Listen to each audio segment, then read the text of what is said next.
Good evening, everyone, and welcome to the third season of the New Era Paranormal podcast.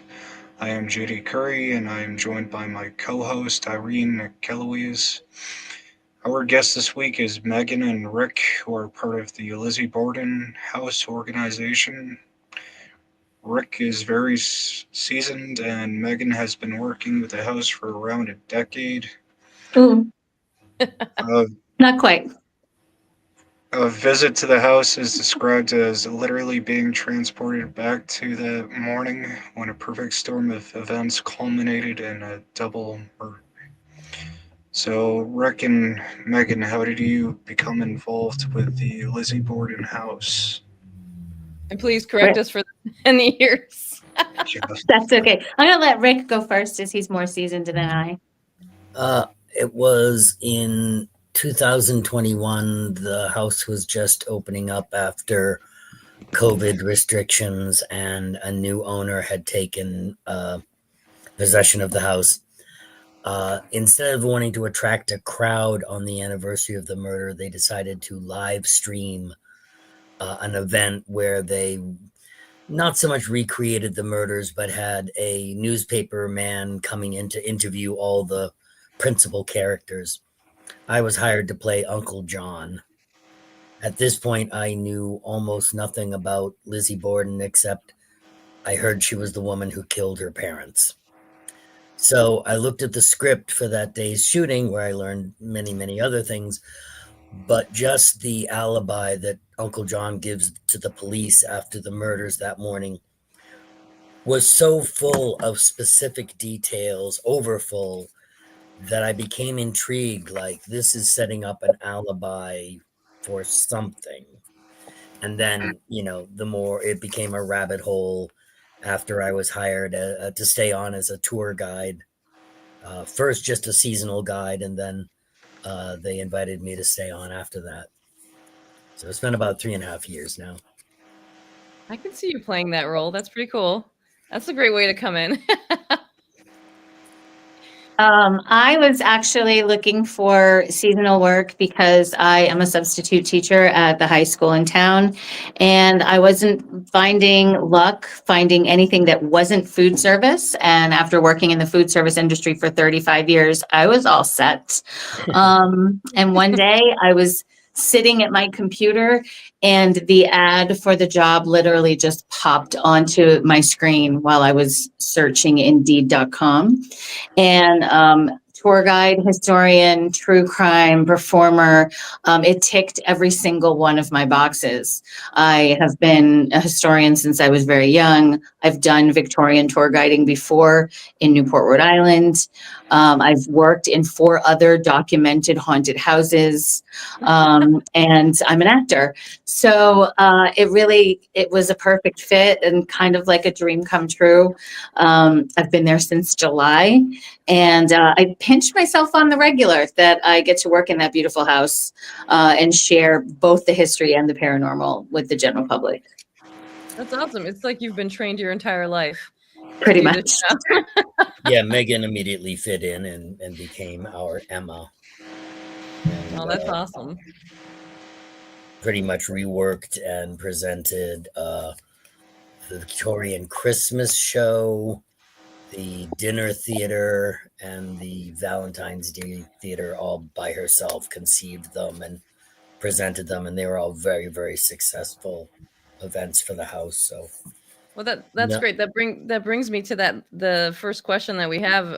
Please tell us. You do murder mystery dinners, and you have these themed events, because it's not just a historical house, and you do a little bit of a history and a little bit of paranormal. You do a lot more than that. There's a lot Yeah. of activity going on. Yeah, and we try to marry as much of it together as possible, because at the end of the day, most of the time people are coming to the house either for the true crime or the paranormal or both. When back in the fall, I was asked to take over and rework the murder mystery dinner that they had just recently introduced. So I offered up the concept of hosting the dinner in character as Emma Borden. So I wrote the script. I also happened to be the cook. and they So wait, liked it. still And food service. yes, unfortunately, but I like cooking in Lizzie's kitchen, so it's okay. Um, so yeah, so I started doing the murder mystery dinners, and they were pretty successful, I would say. I often assisted by many of my coworkers, including Rick, um, who is awesome in the kitchen, but also plays a mean Uncle John.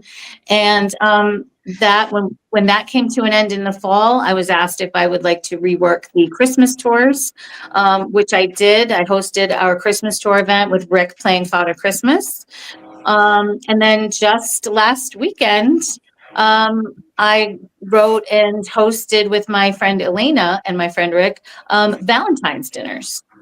So we did on Friday and Saturday night, we did a My Bloody Valentine dinner where we gave a little bit of history of Valentine's Day in America, because we are in Massachusetts, and Massachusetts is actually the birthplace of Valentine's Day in America. But then, of course, we went from true love right into true crime, and we spent the evening dissecting the case. So it's really fun to have these events that draw people to the house for different reasons, but it all ends up centering back around the case. Do you find, so do you actually, so you perform during the dinner? Can you give us a little bit of an idea of what a dinner is like? Yeah, so the Victorian history dinners that we were doing last summer and fall, which I do believe we're going to be starting up again pretty soon. It begins with I gather my guests at the barn, which is our gift shop. I bring the guests into the house, telling them that I'm hosting the first dinner party since the trial has ended. All of this is in character as Emma. Lizzie was supposed to join us, but she decided to stay an extra day, a couple of days in Newport. And I'm so sorry that she's not here, but perhaps her absence gives us the freedom to discuss the case and ask any questions that you might not otherwise feel comfortable asking in her presence. So when we're in the front parlor, we kind of get the flavor of the time period. I talk about the newspapers. I talk about a little bit about the politics of the time. And then we segue into the dining room, where there's a tiny bit of etiquette. You know, I remind the ladies, you know, gloves off, napkins on your knees, that kind of thing. And then we begin serving a 4-course meal. So they have soup, salad, an entree, and then a dessert. And during the entire time that they're eating and being served, there's a constant narration of the timeline of the crime, what happened during the day, what happened during the trial, and then the aftermath. And of course, I interact with the guests and try to encourage them to ask questions and interact with me during the entire time. It's a lot of fun. That sounds like a lot of fun. And it's great being in living history. That you know, it's the only way to really, you know, a lot of people don't think about history, they don't worry about history at all, but when you immerse them, it's usually not, it's unforgettable. So that's the best part about it. So, what is the actual documented history Rick? Of the murder? of the murder? Yeah. Yeah, well, on August 4th, 1892, a little after 11 in the morning, Andrew Borden's body was supposedly found by his youngest daughter, Lizzie. The police are summoned, and in the early part of the investigation, looking for Abby in the house, her body is found on the second floor. It becomes a sensational case because they were both murdered in a house that lay on a very busy downtown street, and no one was seen leaving the house. So at first, there's no suspect. Then it becomes even more sensational when the man's youngest daughter is accused. This blows some people's mind because Lizzie was a tiny little 5'5", 130-pound Sunday school teacher, or that's, you know, how many portrayed her during the investigation and the trial. It becomes a sensational trial because the teletype machine allows news to travel instantly across the country and even across the ocean to England. In the end, due to a lack of evidence, Lizzie is acquitted of both murders. and decides to live her life out in the heights, the nice section of Fall River, even though she is ostracized and most people feel she got away with it, whether or not they thought she should hang over it. The investigation was officially closed, with no suspect ever proven. And because it's sort of a version of the locked room murder mystery with all these different characters that every one of them has some details about them that if you look from one angle is completely normal and circumstantial, and from another angle guilty as hell and seem to line up with other facets of other characters, and you wonder if there was uh, uh, a conspiracy not just after the murder but maybe preceding it. And One nobody of has the the final bit of proof, so everybody has all their theories. One of There's a the lot. X factors in the verdict, I think, is the murders were extremely brutal. Mrs. Borden was struck 19 times. Mr. Borden was struck 10 to 11 times. And, today with all the crime shows that we watch, we equate that with a very personal, very passionate sort of crime. So, first of all, for the jurors back then to think that a woman, as Rick said, of Lizzie's stature could commit a crime that brutal, but also on the other side of the coin, could someone who was detached, just an intruder, for example, would someone like that come in and commit a crime that was that brutal? It really, Hmm. it's the yin and yang of the crime that really keeps it so endlessly fascinating. Right. As well as the time between the murders, because they're separated by 60 to 90 minutes, which Yeah. really rules out that somebody killed one of them and chased the other one up the stairs, which was how it was presented in the newspapers on the day of the murder, until they figured out through the official autopsy that Abby was killed much earlier in the morning. So then it became a question of, so did the thief or killer hide out in the house for 90 minutes waiting for Andrew to come home? Or was it two people? Or was it in fact Lizzie? Or did Lizzie have help? Or was it the uncle? Or did the uncle hire somebody? Or was it a disgruntled enemy of Andrew Borden? Or a disgruntled employee of Andrew Borden? Or a disgruntled former business associate who had been run out of town because he embezzled from Andrew? I mean, a There's a lot of full suspect list would have been most of the Fall River census. Who it's has reason to kill him? Oh, don't get us started. He well, wasn't a popular man. they also talk about, or early on, a lot of the theories were that she took that time to clean up. Hmm.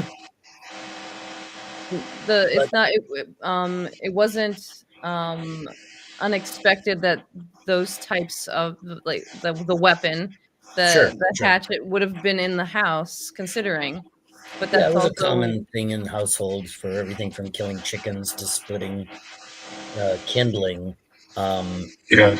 there's also many people believe that the theory of Lizzie doing it all by herself with the theory that was popularized at the trial that Lizzie must have been naked at the time of each killing, yeah, I then heard about that. washes and redresses herself in what is, I think, at most 15 minutes window that Bridget was in and out of the house that morning.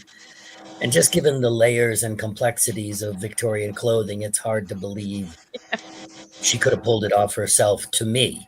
Other people say she practiced it and had it down to a, Mission Impossible timeline. Um, you can argue any of those theories, really, because nobody has the Rosetta Stone or the final smoking hatchet, as it were, to And mix I guess metaphors. the theory too about, what possibly could have been happening in the household between all of them, I mean, if somebody is really determined enough to get out of a situation, or I mean, they would work and be devoted to make that happen. But again, was it possible? We Yeah, don't we don't have any evidence to this right. day to make us believe that any of those prevailing theories about abuse or anything like that was actually going on. Of course, that doesn't mean it wasn't, but we don't have any proof that it was. We have circumstantial factors that suggest the possibility of intentionally isolating the family in a not in a non-fashionable neighborhood where their suitors would be limited, and Andrew has more control over his daughters. Again, it can be looked at as just he was a very strict father who kept tight purse strings and didn't want to live an exorbitant life. Other people say, no, look at the evidence. He intentionally isolated them. That's an abuser's, you know, motive. Again, like Megan stresses, there's no perfect bit of evidence that suggests it. And additionally, there's the sociological thing that it just wouldn't be spoken outside of the family. It Yeah, true. wouldn't, even to save her own life. I don't think Lizzie would have said, my father was abusing me, because then she's a ruined woman. And, you know, it was just not, family business was not discussed outside of family. Right. And Andrew is the man of the household. Everything belongs to him to do as he sees fit. Mind your business. Yeah. It's crazy. And the fact that what is it now? 100 over 100, what, 130 years, 132. 132 years, like, for it to still be such, yeah, like, such a case that it's still brought up in documentaries. It's still talked Mm-hmm. about, and like, we still have the Lizzie Borden house, and everything is still kept alive. It's fascinating, because we think now we have the media and everything, and everything's so, exaggerated, and it never goes away. But this is one of those cases that proves that even over 132 years ago, or 132 years ago, something still can have the same effect. It can still stick around, and it still can have that, what's the word, that I'm looking for? The Not exaggerated, but I can't, it I just don't know. How about a gravitas? It has the phenomenon of gravitas like of, that. It doesn't go away. Yeah. Well, it's got everything. It's got, it's got a plucky female heroine, if you want to see Lizzie as a proto-feminist. It's got a possible Scrooge-like bad guy. It's got a shady uncle who comes into town unexpectedly, and you have a poor Irish maid who's just trying to maybe keep her head above water through the whole thing. Then with the house's paranormal reputation, like Megan stressed earlier, you get people who come here just for the true crime. You get some people who come for the paranormal, some who come for both. You know, It's Well, and pretty. we do offer, I think, with the different types of experiences that we offer in the house just on a daily basis, we do have like that little bit of something for everyone. So we have like our daily house tours, or pretty much that's the historical tour. That's where you're going to learn the story and get the facts of the case.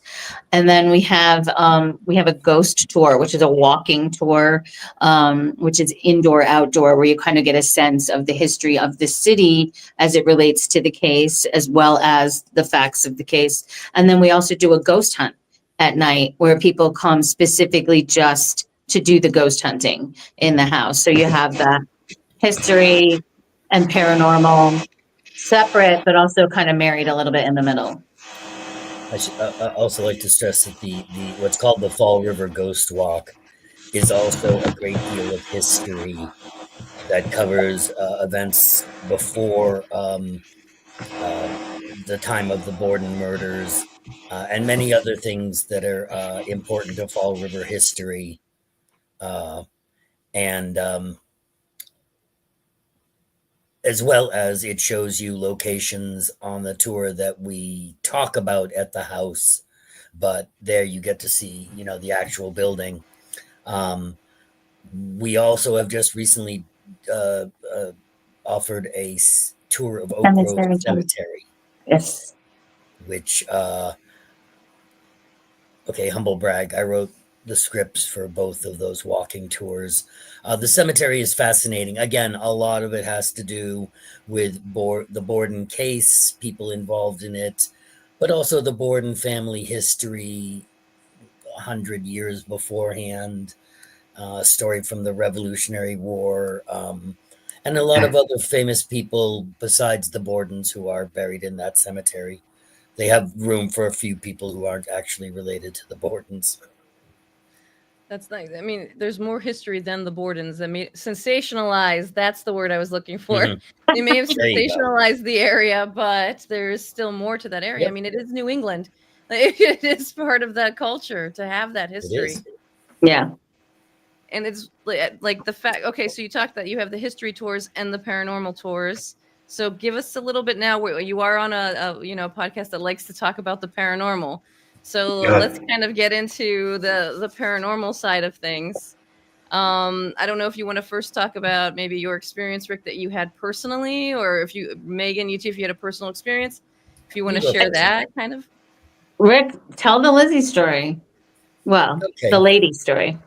Well, this is the yeah, we'll work that out in post edit, post production. I drove into work. I've been working there for about 6 months, I think, and I pulled in on this wintry, cold day.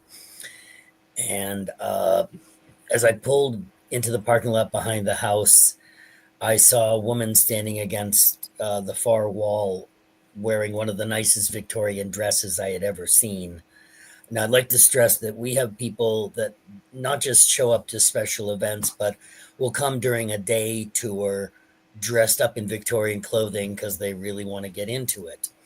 So seeing her didn't necessarily strike any odd bells, but I did notice how elaborate the gown was, all in black with bows and lace, and this very stylish hat that had a veil.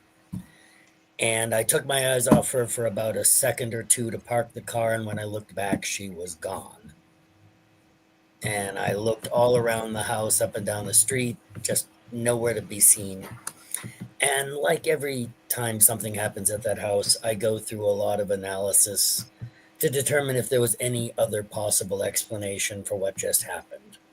Maybe it was some overhead shadow, uh, peripheral vision. You're on the grounds of a haunted house. Your brain makes things into other than what they might be. But about 2 weeks later, I was finishing a book on Lizzie's life, particularly about how after they moved out of the house, but before they sold it, Lizzie would occasionally visit the property to look at the house, but never again went back inside. And the last part of that sentence was, to preserve her anonymity, she would always dress in black with a hat and veil. And I just had all the hairs on the back of my neck and shoulder go up and I realized what I saw. That's And pretty just, crazy. yeah, I've never seen any other manifestation that, seemingly solid since. I've seen a few misty figures or shadowy figures in the basement, but nothing ever that precise. To the intricacies of her dress, like that's pretty amazing. Yeah.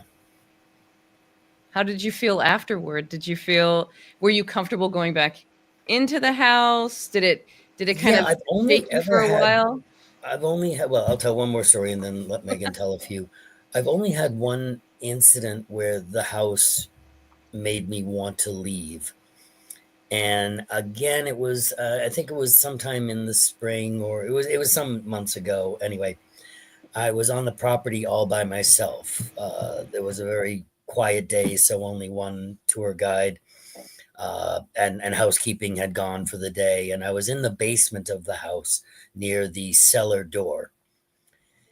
And every once in a while in the house, you'll hear a few footsteps on the stairs.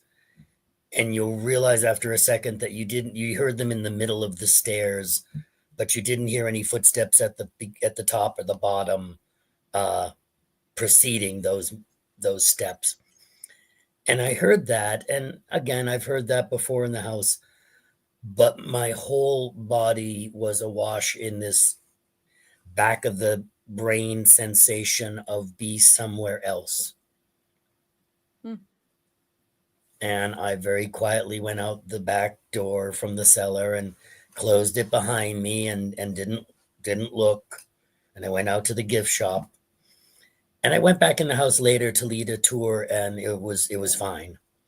There was no feeling like that in the basement. But at that moment, I knew I did not want to be in the basement for whatever that was.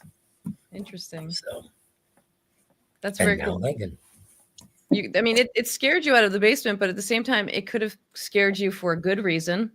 Yeah. Maybe you needed to be out of the basement in that moment, or it scared you for another reason. Yeah. But that's pretty cool. That's that going with your gut and having those feelings, those emotional responses are great paranormal experiences. All right, Megan, let's hear it. Well, first of all, it's amazing how quickly you get used to the stuff that happens in the house. I remember, this is actually funny. Rick was involved in this little story. So my first week, there were a couple of times where I was the last tour of the day. And last tour of the day, the last part of the basement, I was always having trouble with the lamp or the light bulb in that section of the basement. It would either go out in the middle of my tour, or it would be out when I got down there, when I knew it had been on earlier. And this happened only on the last tour of the day. And it happened about 3 times. And I went to Rick in the gift shop. I said, somebody really better check on that socket, because I think something's wrong with that light bulb. And he looked at me and he went, honey, you work in a haunted house. So from then on, I accepted that anything that was happening was definitely, to be expected. We do have a lamp in the front foyer that has a mind of its own, or has somebody who likes to turn it on and off on us. We've just adjusted to that. You hear footsteps, particularly what I've noticed lately upstairs from the gift shop in the second floor of what we call the loft or the barn. Things like that. But I've had a couple of physical reactions to being in certain rooms. So we have, there's a room on the 3rd floor that we refer to as the children's room. And we believe that room is occupied by the spirits of 2 children who were murdered in the house next door, actually 44 years before our Borden murders took place. So there are 2 very small children that occupy that room. And when I was new and I was first giving tours of the 3rd floor, very frequently when I would be in that room, I would just feel physically ill. I didn't feel threatened in any way. I didn't feel like it was malevolent. I just felt so much energy that it really made me feel unwell. And every time I left the room, I was fine. So now I just tell the story from outside the room. Just tell it from the foyer. It is a tragic story. And I'm so happy that the kids they've found a place with us in our house. We have guests who bring toys for them. And so that room has a whole corner with toys and they do play with them. Absolutely. So we kind of feel like, they're part of our family in a way. We're happy that they're with us. But so far, in 8 months, I haven't really experienced a ton, but my most direct experience was something weird happening. I was in Lizzie's room, giving a tour one afternoon. I want to say about 3 or 4 months ago. And there's a nightstand that I stand right next to. It's on my right-hand side. It's got a marble top and double doors in the front of it, and they click shut. Do have some pieces of furniture where the doors, they're old and the doors kind of hang off, but these two particular doors happen to click shut. While I was standing next to that nightstand giving my tour of Lizzie's room, one of those doors flew open and slammed me in the thigh. Now, I have people who are standing there watching this happen, and I was like, okay, I'm just going to shut the door and keep giving my tour. So I shut the door and I continued to speak, and within 30 seconds, it opened again and slammed into my thigh. So this time I shut it and I kept my hand against it, and almost immediately I could feel it being pushed back against me. To the point where I got one of my tour guests to come over. I'm like, come over here, you have to feel this. So that's probably my most direct experience with anything paranormal happening in the house. So you The greatest paranormal tool is your body and your intuition. Exactly. It seems like you both experienced that. Yeah. And you said 8 months. I mean, you had, I think that's a pretty great experience for that amount of time. Yeah. Well, I spend a lot of time in the house. As with Rick, I was hired as part-time seasonal, and it's become a much bigger job than I initially thought it would be, but I'm not complaining. I absolutely adore working at the Lizzie Borden house. And I was worried that they weren't going to keep me on past busy season. So when they told me that they were, I was absolutely delighted. Now we fought for you. So we gotta keep this person on. No, you were really good from right off the bat. You knew your stuff. We look for tour guides not only that can be be museum docent, and this is the guy who was the judge at the, we want people who bring history alive, and that involves a lot of actors and storytellers and other crazy people who were the absolute bottom of the barrel in Victorian society. But we want to make it an interactive tour. We're right now rewriting the tour of the house, mostly so we have a standard script for new guides to learn off of. But the instruction all along has been for other guides, look at the way the story is being slightly reconstructed to tell more in a linear way than jumping back and forth in time. But you're not to memorize this script. You still tell the story the way you want to. And we have people who have taken tours within like a few 2 weeks of each other and said, I had 2 different tours about the same subject. I learned different things on each tour. And so that's the strength of historical presentation, is to recreate it with people who really are interested in what they're doing, and don't just begin and end with the script, but then go on to read other books, and then at some point you get into the rabbit hole of the testimony from the inquest and the trial and the grand jury, and then you're up late at night on library sites looking at Xerox or digitized versions of 1892 newspapers. I tell people all the time, I got hired in July and I haven't stopped doing research since. Yeah, pretty much. That's great. That's much, because there's so much discrepancy in different research, and but then you find overlaps, and all the time we're fine-tuning how we present the story. When we find definitive proof that something was actually this or that, or whatever, we change the tour because we want it to be factual, or we want to acknowledge that, okay, this is a story people tell about Lizzie, or this was said to have happened years after the murders, and as long as you own that it's stories, then you're not giving people information that's not necessarily true. And it brings people back. Yes. you have something new regularly, I mean, they're not coming back for the same, like you said, the same script over and over again. They'll get a new experience, and so Mhm. that's incentive for anybody, especially who's done the tour before. Come back, you're going to have Yep. a different experience at the Lizzie Borden house. That's Yeah. great. Okay, so you were talking about the children's room. I Yeah. don't know if we want to bring up the father-son video that we have, the queue with their personal Could I just experience. throw in Yes. one thing before we do? Sure, And yeah, this is go just ahead. to back up what Megan was talking about the children. We had an overnight guest from last night. I asked him how his stay was. He's like, "Oh, dude, at one point it was like we heard like kids giggling, and then I swear, like a little kid's fingers, I felt them brush my arm, and they were staying on the second floor."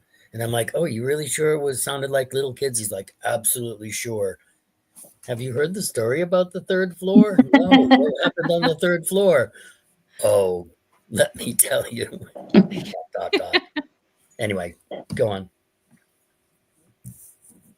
So this just to kind of set this up while I was getting it ready, there's a father son they were guests at the Lizzie Borden house, and they're sharing their experience.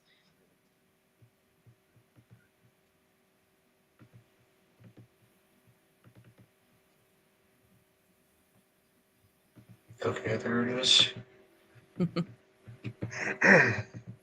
After that, I'll probably, well,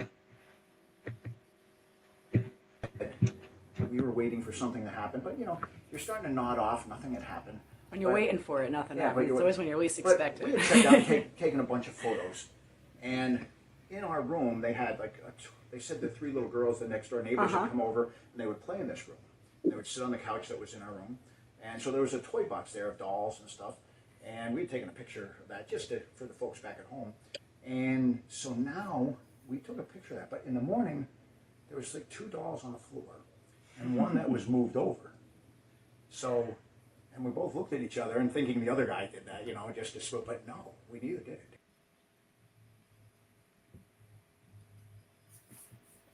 So that's pretty interesting. So you have doors opening, you hear Mhm. sounds, you hear footsteps, you get feelings, and then you're also seeing objects move. Yeah. So this is very common. There's the dolls, there's a stuffed bunny in that room that people will say was in the rocker when they went to sleep, but when they wake up, it's like over by the door across the room. That's very common. But one of the things we see a lot with the kids on the third floor, and we attribute this to Holder. He's the younger of the two. He has this blue ball that he Blue ball. really likes to play with. And every once in a while, when the house is really quiet, like as far as we know, they don't venture out of their room too much.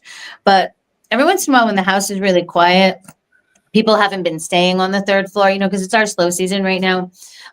This has happened. My friend Lila, who's a housekeeper, and my friend Elena, who's a tour guide, have both gone up to the third floor first thing in the morning, just, make sure the house is all set and ready for tours. And Holder's ball will be out in the common area of this third floor rather than in the toy box in the children's room. So when the quieter the house is, the more they seem to venture out of their rooms to play with their toys. They don't want to be rude and get in everybody's way. Exactly. We I think they're a one, little shy. we had one woman who rented out the entire house with her friends and family. She's a professional paranormal investigator, but you wouldn't know her because she doesn't want to do like a podcast or a YouTube show. the media. She's just very invested in the investigation. So she rented out the house. We have these flashlights you can get from any bargain store. I watched her communicating with the spirit where she got not only the flashlight to turn on and off to answer yes or no, but got it to go to a half illumination to indicate maybe or I don't know. And I mean, this was one of our flashlights that she was And making. this isn't one that you unscrew. This just has to turn on and off. Yeah, it's one of your little. Yeah. You press at the back. They're I've had $5 an experience at, like at that. It's discount crazy. stores.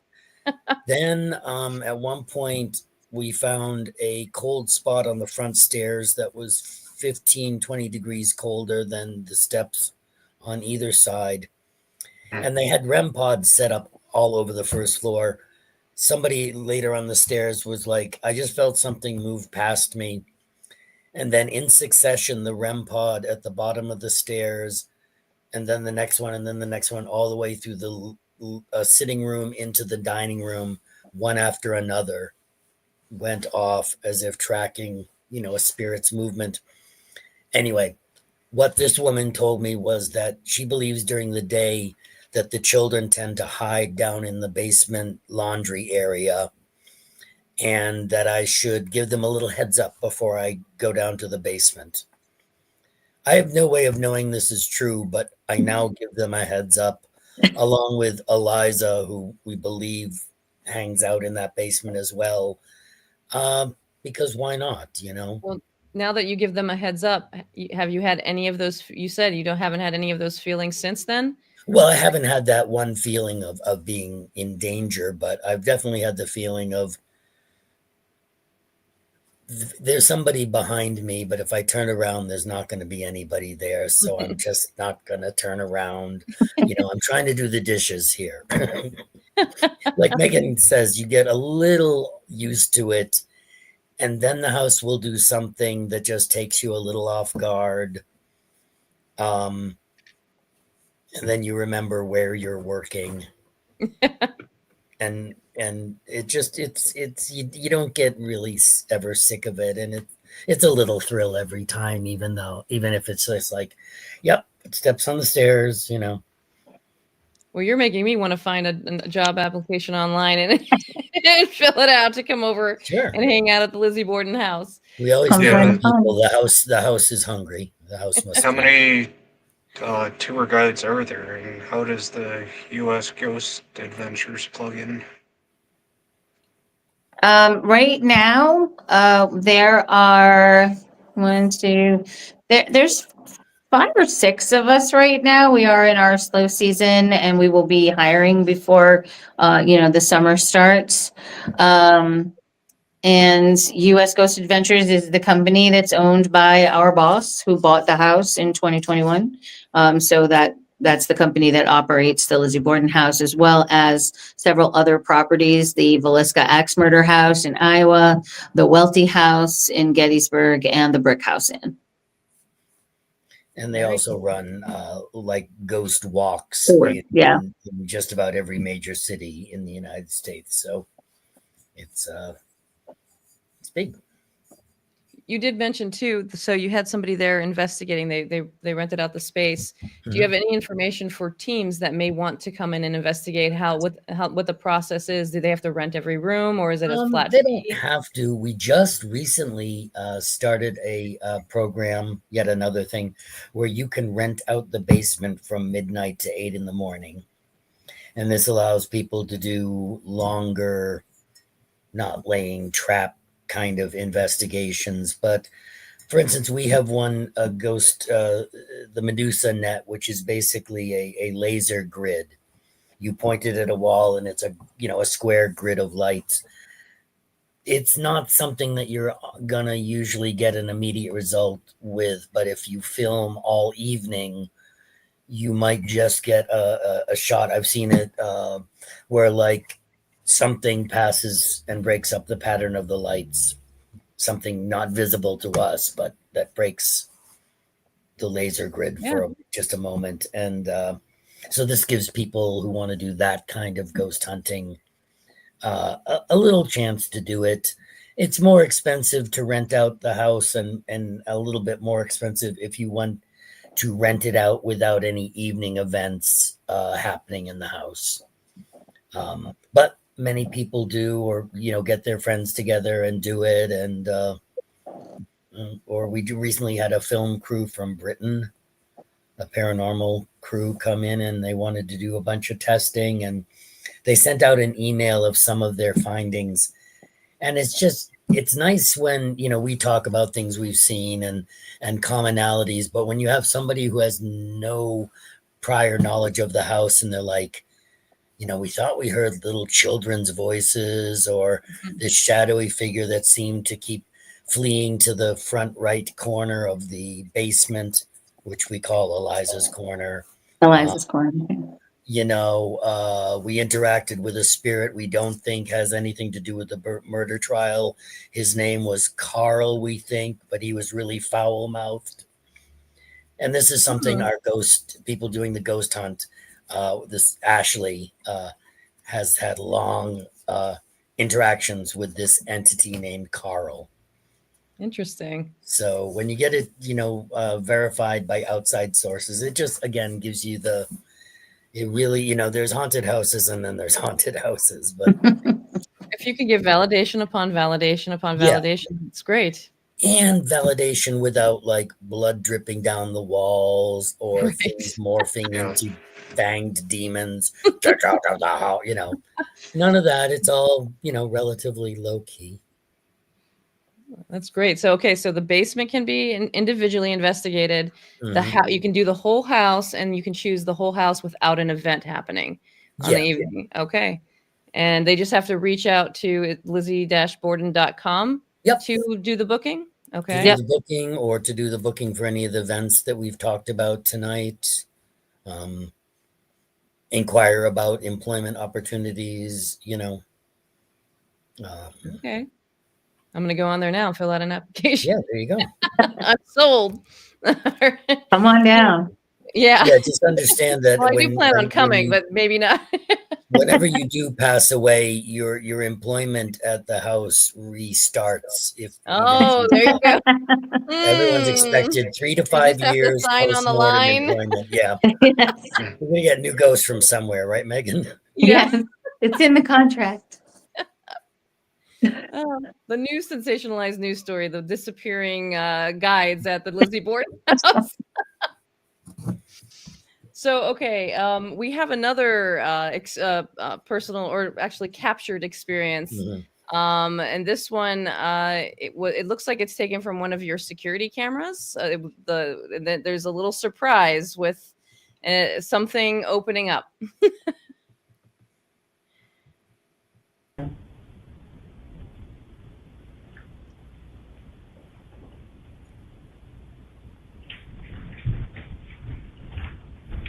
So the lights have gone out. She's trying to restart them because they're motion sensor lights. Nothing's happening. Now you can see the doors start to open. Look at the door. Holy. The woman told me later that she muttered to herself, "Oh, hell no. Whatever's in that closet, I'm not seeing it." Well, I love that her immediate response wasn't, "Oh my gosh, what's happening? What's going on?" Close the door. Immediately close the door. And then you notice the lights suddenly came back on. I happened to be there that night, as was the owner, and he was able to access the security footage immediately. So we were able to look at it and go, "Oh," because that Megan will back me up. That door, that closet door, locks securely. Yes, it does. It shuts all the way. Yeah. It's interesting though. If I may just talk about the dining room for a second. I've had interesting experiences in the dining room. We, I would say probably on about 4 separate occasions, I've had to let people out of the house, leave the tour, because they become overwhelmed in the dining room. And it has happened, we do discuss, or at this point, before our script change, we do discuss the autopsies in the dining room.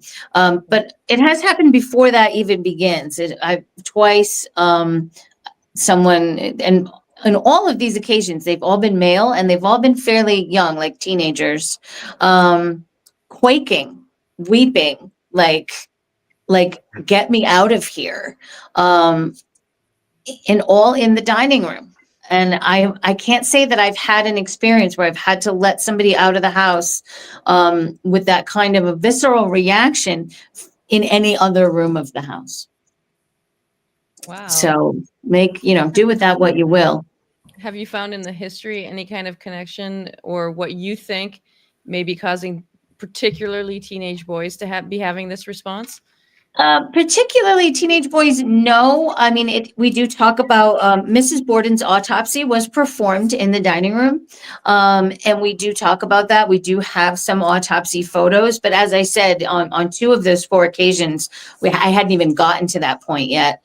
But I think, I mean, from what I've read and what I know, I do believe there's a susceptibility in that age group. I don't know that it's necessarily singularly for males, but I do know that adolescent age is tends to be a vulnerable time when it comes to the paranormal. It's a very emotional time for them. Yeah. Right. A lot of emotions, a lot of hormones, a lot of yeah. But yeah, the focus of, say, poltergeist activity. Right. Kids, from late, early tween to young teenage. Yeah. Definitely read that myself. Have you ever had any guests talk about maybe also seeing full body apparitions or experiencing what you experienced, Rick? I had a woman, as we were going from Andrew's bedroom to up to the third floor. She got to the third floor and she goes, one of your employees is really rude. And I said, oh, I'm so sorry. What happened? She said, well, I was, getting ready to come up here. And all of a sudden this old man cuts in front of me to walk down the stairs to the to the first floor. But he just kind of glared at me. And I'm like, what? And and I apologized, but I couldn't figure out who it could be because there were no other. I was the oldest tour guide there that day, and my hair's not white. So you're the oldest tour guide, period, Rick. Hey. But anyway, later in the tour, when we were down in the kitchen, she stops me and she points to the sitting room and she goes, that was him. And I look where she's pointing and I'm like, that's a photo of Andrew Borden. She's like, that's the guy. So, yeah, we've had and recently, well, Megan, would you like to talk about Max the cat? Oh, sure. I'll talk about Max. So Max is a more recent addition to the Lizzie Borden spectral family. Max lived in the house for 16 years. He was the cat of the former owner of the house, the woman who sold the house to our boss. And he passed away on the property in 2021. In June of 2021. Since his passing, a few things have happened that let us know that Max is still with us. We have some footprints on the basement floor that manifested after his passing. Little paw prints? Yep. Yeah. Yeah, and then we do have some thermal imaging. Rick actually has a great one on his phone, but there was a ghost hunt in the basement where they took some thermal images where you can clearly make out the shape of a cat standing on the privy in the basement. Like you can see the tail, you can see the ears. But the best evidence we have that Max is still with us really comes from our overnight guests. Max was an early riser. He liked to get up early, get fed, and get let out. He was an indoor-outdoor cat. And so he would meow to wake up Leanne to feed him. So a lot of our overnight guests will report that early in the morning they hear meowing and they come downstairs like really excited to meet the cat. They're like, oh, I heard the cat meowing. Where's the cat? I want to meet the cat. And I'm just like, no. So then you see their excitement go to fear. Yeah. And then we tell them the story and then they're excited again because they heard the ghost cat. And very recently, so where we are in the house, when you're in the kitchen, if the doors are open, because all the rooms connect, so if the door to the sitting room is open and the sitting room door to the front parlor is open, you can see straight from the kitchen through to the front parlor. And just a couple of weeks ago, my dear friend Elena was in the kitchen and she saw Max jump off the sofa in the front parlor and run away. So I have yet to see him, but I hold out hope for that. Yeah, I I haven't heard hope for you too. or seen any sign of Max, but I trust my colleagues. And again, we have guest books that go back, not in not in total, but back to 1996, with gaps over the years. But there are commonalities in the guest stories that are just delightful. Max stories go back to 2021 with one person claiming that they felt a cat jump up on their bed and feed biscuits in the middle of the night. Um, Other people notice the smell of either rose or citrus perfume in Lizzie's room. There's just, again, kids or toys acting weird on the third floor. There's so many small moments, if you notice, that support kind of the reality of that house. One in particular is we allow people who have service animals to bring the service animal with them. Every time I've had a service dog on my tour, in the sitting room where Andrew was killed and in the room where Abby was killed, to some extent, if you notice, the dog will start breaking his training, where even though the master has said, oh no, it's okay, sit, we're fine, we're good, the dog is like, I don't think so, we really, doors over there, and it's just, kids and animals and sensitives really confirm what we already know about the house, but each time it's a little fresh, because it's not just us thinking that it is, but someone else will say something that confirms what we already know, but they would have no way of knowing it. Yeah, it's the best kind. Is there, just to play devil's advocate, there's no way for any kind of animal to get into the house and have it be a cat that came from outside and got back out again? Very unlikely. Okay. Yeah, no, I've never seen an animal inside that house. That wasn't brought by, either by a guest as a service animal or that sort of thing. And again, there's the sighting of the cat, but there's no, they can't find the cat to leave the sitting room. We went from the sitting room to the parlor, but then Then it disappears. leave and is not in the parlor. So that's pretty cool. To see just not only spirits of humans, but spirits of animals, and have them be present in the same space. It just shows how we're all made up of energy, the same thing, and it exists where, whether we're here or not here.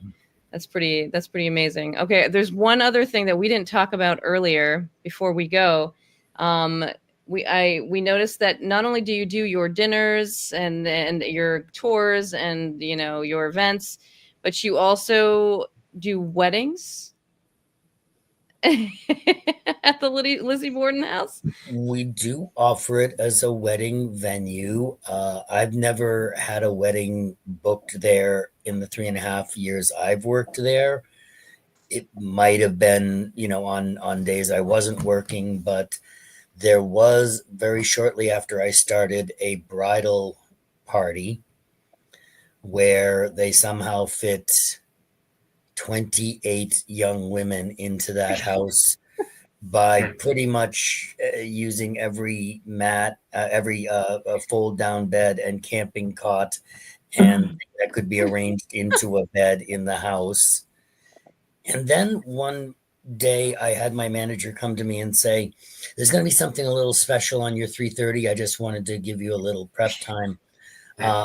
This is, and I forget the guy's name, but he's going to be proposing to his fiance in, and they want to do it in the room Abby was killed in. And okay, my first question was, how solid is this relationship? Because that's only about halfway through the tour, and if she says no, that's going to be really awkward for the rest of the tour. But they were this young couple, very, very much in love and very much into the spooky stuff. So this was all perfect for them. And what we did was, this is before we had mannequins of Andrew and Abby, but we had him lay down on the couch in the sitting room as if he was Andrew. And then I gave his fiance the little, hatchet so she could pretend to be Lizzie. And we took some photos. And then when we got up to the guest room where Abby was killed, we said, okay, we're going to reverse it. And now you're going to pretend to be Abby.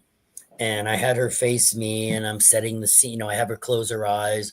We're setting the scene. It's a hot day in August. You've been, there's tensions in the household, but you just come up to do your work, blah, blah, blah. And I tell her to, open your eyes, turn around, and meet your fate, Abby. And by that time, he had changed, and so he was in the suit and tie and on one Oh knee. my gosh. And well, he had been wearing like a sweatshirt over it. Oh, okay. And he had a friend holding his suit coat in a backpack. So it was a very quick change. And, he said, will you? She said yes. And it was a wonderful little moment. And the tour finished happily. Yep. Oh, that's a great story. So anybody who loves the paranormal and true crime, get engaged at the Lizzie Borden house. And I do believe on the website there are photographs from a wedding that took place at the house before our time. But I have seen photos from a wedding at the house. And a number of us are members of, ordained ministers of the online Life Church. So, if you're looking to get married and you want to have a fun, like interactive, what if the Bordens put your marriage on kind of thing, I think we could throw that together. Megan, you think? Yeah, absolutely. Sounds like a great idea. Imagine getting married by Uncle John. As long as no one gets murdered in the end, we're good. Lizzie cuts the cake with an hatchet. Maybe pretend murdered. Yeah. Yeah. Well, it's been a pleasure. We really enjoyed having you on. We loved your stories. This is, and we are so excited. Like the Lizzie Borden house, its history, being able to have you here. It's, it really is an honor to have you guys join us and to see how much you love the space and how much you've brought it to life. That's just, kudos to both of you. Yeah, well, Megan's created whole new things there. I mean, it's really amazing to watch the dinners become, very, very involving for the people who eat there, as well as they're remarkably adaptable. We did a Valentine's Day one. We could do another one associated with a different holiday. Well, between Rick and I, like Rick is an excellent writer and knows that history very, very well. We could probably do a themed dinner to just about anything you ask us to do. So keep that in mind. Sounds good. That sounds great. Is there anything upcoming? Any events that are in the near future that you want to bring up before we go? I do know that we spoke about the return of the murder history dinners coming back sooner rather than later. So people should probably keep their eyes out on the website. It's usually a banner across the top of the page when those are available. I would say probably early to mid-spring, they'll be coming back. And you also have a Facebook page. So go like We the do. Facebook page, Yes. Lizzie Borden House. And in April, which is National Poetry Month, we are planning to, in the past, we have done evenings of Edgar Allan Poe's poetry and short stories, along with a story I wrote that combines the Borden mythos with an Edgar Allan Poe story. Awesome. So that was a very popular event, and we're planning to do that again in April. So again, go to the website and watch for the banner for that. Awesome. So thanks everyone for joining us for this episode of the podcast. We hope you were able to learn something new during this video. We will be hosting another podcast interview next Sunday at 8 p.m. So keep an eye out for our upcoming guest. Have a good night, everyone. Good night. Thank you for having us. Thank you.